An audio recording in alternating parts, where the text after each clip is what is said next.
মুগ্ধের মা অন্য যতগুলা শিশু থেকে শুরু করে শিক্ষার্থী থেকে শুরু করে মরে গেলেই বেদনা বুঝবে। আমার 6টা সন্তান যে ওখানে দিবির অনশনে আছে তাদের তাকে বুঝবে। বুলেট আপনি দেখেছেন বাবা মায়ের আত্মনাদ, অভিশাপ আসমান কাঁপে। আপনাদের কাঁপে না? তার কাঁপে না? অভিশাপের ভয় হয় না? বুকগুলা চাচা হয়ে গেছে আমার সন্তানদের।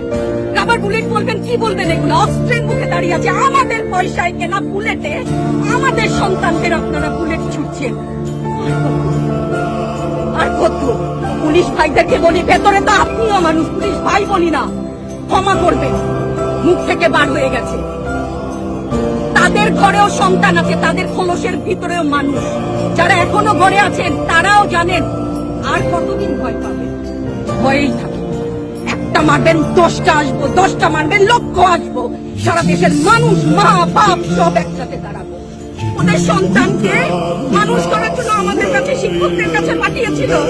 কি জবাব দিব? আমার তো কোনো মুখ নাই, আমি শিক্ষক, আমার ভাষা নাই। তাদের কাছে হাত জোর করে মাপ চাই। নিরাপত্তা দিতে পারি নাই, নিরাপত্তা দিতে পারি নাই। মনে হয় রাস্তায় শহীদ হয়ে গেলে যদি এই লজ্জা আমার কিছুটা কাটে। ওদেরকে বলবার আমার কিছু নাই।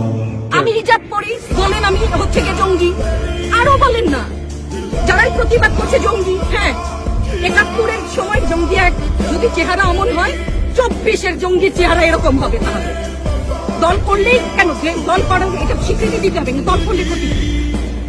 অধিকারই তো চাচ্ছি, সাধারণ মানুষের অধিকার চাচ্ছি, ক্ষতি কি?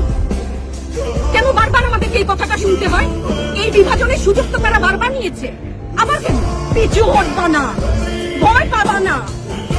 তোমাদের শিক্ষক আমরা, লজ্জা পাই তোমাদের থেকে শিখেছি। তোমরা যেমন আছো আমরাও আছি। যতদিন না 9 দফা ওদের মানা হয় ততদিন মাঠ থেকে শুরু। কেউ নিরাপদ না তো, আপনি নিরাপদ। সংবাদ কর্মী আপনি কি আত্মসম্মান বিসর্জন দিয়ে বিভিন্ন নিউজ লেবুর বাম্পার ফলন নিউজ করতে হচ্ছে না? আপনারও লজ্জা লাগছে না?